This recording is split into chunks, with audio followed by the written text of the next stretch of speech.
اب گھر میں بے برکتی، نحوست، لڑائی، تشدد، افتراق، الجھنے. ہم نے کیا سمجھا؟ کسی نے تعویذ ڈال دی، ہم نے کہا کسی نے کالا جادو کر دیا، کسی نے بندش کر دی. اب بھاگے ہم بابوں کے پاس کہ جناب تو وہ تو بیٹھا اسی لیے ہے، عامل تو بیٹھا اسی لیے ہے، اور اگر اس نے تمہیں طریقے سے سمجھایا کہ میاں اپنے معاملے سیدھے کرو تو پھر اس کا کام تو ختم. اس نے کہا تم تو وقت پہ آ گئے، اگر نہ آتے 2 دن تو یہ تو تعویذ چل جانے تھے اور کچھ رہنا نہیں تھا. تو اب آپ کو اتنے اتوار آنا پڑے گا، اتنے منگل آنا پڑے گا، اتنے بدھ آنا پڑے گا، اور یہ تعویذ اس طرح استعمال کرنا، یہ اس طرح استعمال کرنا، اور کالا بکرا بھی دینا پڑے گا.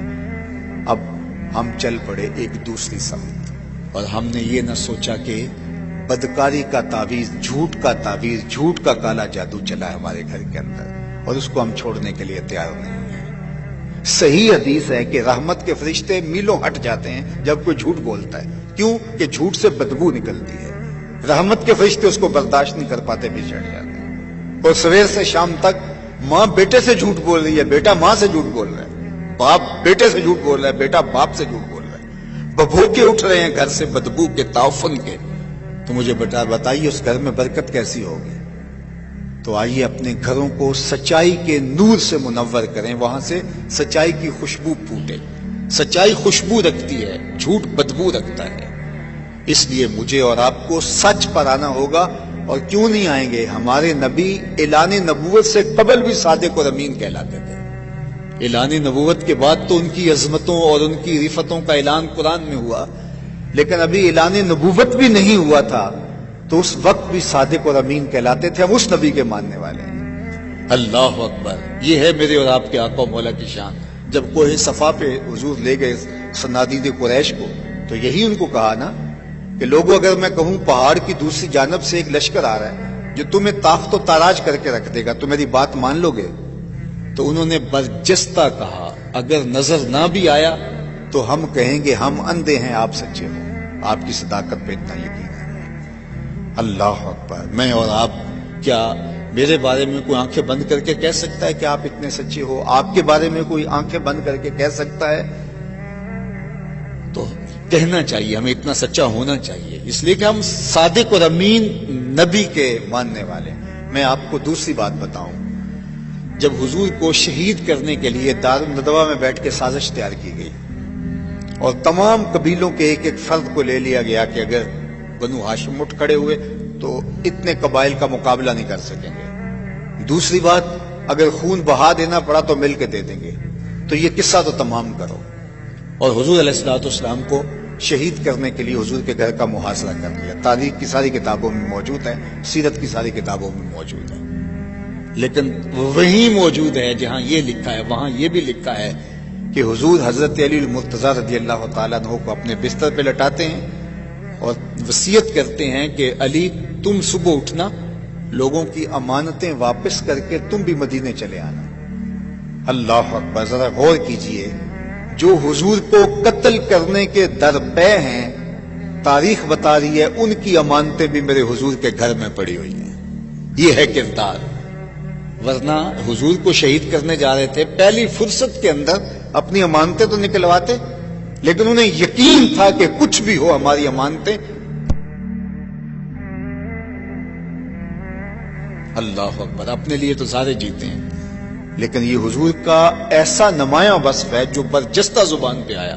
اور وہ کیا؟ وَتَحْمِلُ الْكَلَّةَ، جس کا کوئی بوجھ نہیں اٹھاتا اس کا بوجھ آپ اٹھاتے ہیں. غربا، یتاما، اراملہ، مساکین، بے وقاں، جن کا کوئی بوجھ اٹھانے والے اس کا بوجھ آپ اٹھاتے ہیں. اللہ اکبر! یہ حضور کا وہ وصف ہے. بلکہ مدینہ المنورہ میں ایک خاتون تھی جس کا توازن عقلی کچھ ٹھیک نہیں تھا، اور لوگ اس کے پاس کھڑے نہیں ہوتے تھے، چونکہ جب وہ بات چھیڑتی تھی تو اس کی بات اتنی طویل ہو جاتی کہ لوگوں کے اندر ہمت نہیں ہوتی تھی کہ اتنی دیر اس کے پاس کھڑے ہو کے اس کی باتیں سنیں، اور اس کی باتیں بھی الجھی باتیں ہوتی تھیں. ایک دن حضور مسجد نبوی میں تشریف فرما تھے، تو اس نے اشارے سے حضور کو بلایا. اس کی بات سننے کے لیے حضور دروازے پہ آ گئے. تو اس نے کہا میں نے آپ سے کوئی باتیں کرنی ہے. تو آقا کریم نے فرمایا کیجیے. اس نے کہا یہاں نہیں کرنی. کہاں کرنی ہے؟ کہا باہر آئیے، میں وہاں آپ سے کوئی بات کرنی ہے. کڑکتی دھوپ، چل چلاتا ہوا عرب کا موسم، اور اس نے آقا کریم کو دھوپ میں کھڑا کر لیا اور اپنی گفتگو جس طرح کی بھی اس کی تھی سنانے لگی، اور حضور پوری توجہ سے انہماک سے اس کی گفتگو سن رہے ہیں، اور وہ ہے کہ اس کی گفتگو ختم ہی نہیں ہو رہی۔ اللہ اکبر! ویسے تو سننے کے لیے حضور مل جائیں تو پھر کون گفتگو مختصر کرے گا؟ وہ کیا کسی نے کہا تھا نا، اسی شوق میں کی ہیں تجھ سے ہزار باتیں، تیرا حسن تیرے حسن بیاں تک دیکھو۔ اللہ اکبر!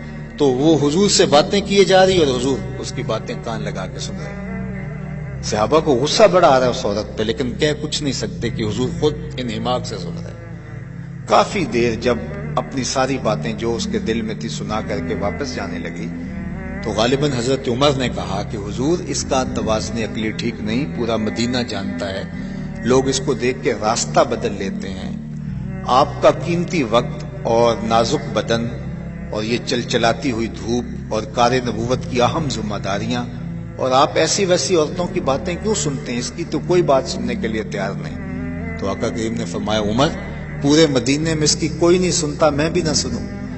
اور پھر اس کو بلا کے کہا بڑھیا جب دکھڑے زیادہ ہو جائیں جہاں مرضی محمد کو کھڑا کر کے اپنی باتیں سنا لیا کر، ایک تو ہی ہوتے ہیں میری آساں دا سہارا، دس کنوں کراں جے تینوں نہ کراں یاد۔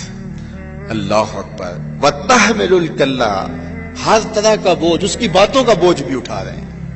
یہ ہے میرے حضور علیہ الصلوۃ والسلام کی سیرت۔ بعض اوقات ہماری مطابقت میں کوئی چیز نہ ہو تو ہم بعض اوقات ایک دم جھٹک کے چلے جاتے ہیں اور یہ نہیں سوچتے کہ اس کا دل دکھے گا۔ دو لمحے اگر اس کی بات سن لیں، آپ سمجھ بھی گئے ہیں پھر بھی سن لیں، اس کا دل ہلکا ہو جائے گا۔ ایک بزرگ تھے تو ایک دفعہ میں کسی پرانی جگہ پہ گیا تو وہاں کتبے لگے ہوئے تھے، تو وہاں ابو الخیر علیہ رحمہ کا ایک ربائی لکھی تھی، خدا بندہ چنا کن کہ پریشان نہ شوم، یہ ربائی لکھی تھی۔ تو میں نے وہ لکھ لی، نوٹ کر لی۔ تو جب ان بزرگوں کے پاس میں گیا تو وہ فارسی کا بڑا مذاق اچھا رکھتے تھے، تو میں نے سوچا کہ ان کو سناؤں گا، خوش ہوں گے۔ تو وہ بوڑھے بزرگ تھے تو میں نے ان کو وہ فارسی کی وہ ربائی سنائی، حکیم عبد الحی رحمۃ اللہ تعالی علیہ۔ تو مرے کالج سیالکوٹ کے پرنسپل صاحب وہ ان کی خدمت میں یوں آ کے بیٹھتے تھے اور اپنا بقیہ وقت وہیں گزارتے تھے۔ تو غلام علی صاحب بھی پاس بیٹھے تھے، تو میں بالکل نو عمر تھا، تو میں نے بڑے شوق سے یہ ربائی ان کو سنائی۔ تو وہ کہنے لگے وہ غلام علی صاحب یہ ذرا لکھ لو، بہت اچھی ہے۔ اور وہ باقاعدہ کاغذ لے کر آئے اور پوری ربائی نوٹ کی۔ تو اس کے بعد پھر اس کے اندر بعد میں نا انہوں نے کہا کہ یہ لفظ اگر ایسے ہو جائے تو جو ہے وہ ایسے زیادہ بہتر نہیں ہے۔ تو میں سمجھ گیا کہ یہ حضرت کو تو ربائی جو ہے وہ پہلے ہی آتی تھی۔ تو ایک دن دوبارہ ملاقات ہوئی تو ویسے ہی باتیں ہو رہی تھی کسی موضوع پہ، تو وہ اپنے بزرگوں کی بات سنانے لگے۔ کہتے کہ ہمارے جو والد صاحب تھے ان کے پاس جب کوئی شخص آتا اور کوئی اچھا شعر سناتا تو وہ مجھے کہتے لکھ لو، تو میں لکھ لیتا۔ تو بعد میں وہ بندہ چلا جاتا تو میں کہتا میاں جی یہ شعر تو آپ نے کئی دفعہ ہمیں سنایا ہے، تو آپ نے کیوں لکھوایا ہے؟ تو کہتے کسی دی دل جوئی ہو جائے تو ہمارا کیا بگڑتا ہے؟ تو ہم تو کیا کرتے ہیں کہ کوئی اگر اچھا شعر کوئی سنانے لگے اور ہمیں آتا ہو تو ہم پہلے پڑھ کے بتا دیتے ہیں کہ تم تکلف نہ کرو، یہ مجھے آتا ہے۔ تو چھوٹی چھوٹی چیزوں سے کسی کی دل جوئی ہوتی ہے۔ اب اس عورت کی ساری باتیں حضور سن رہے ہیں اور اس کی باتیں الجھی ہیں۔ یہ اعلیٰ اقدار زندگی سے کہتے ہیں، حسن سے کہتے ہیں، جمال سے کہتے ہیں، خوبصورتی سے کہتے ہیں۔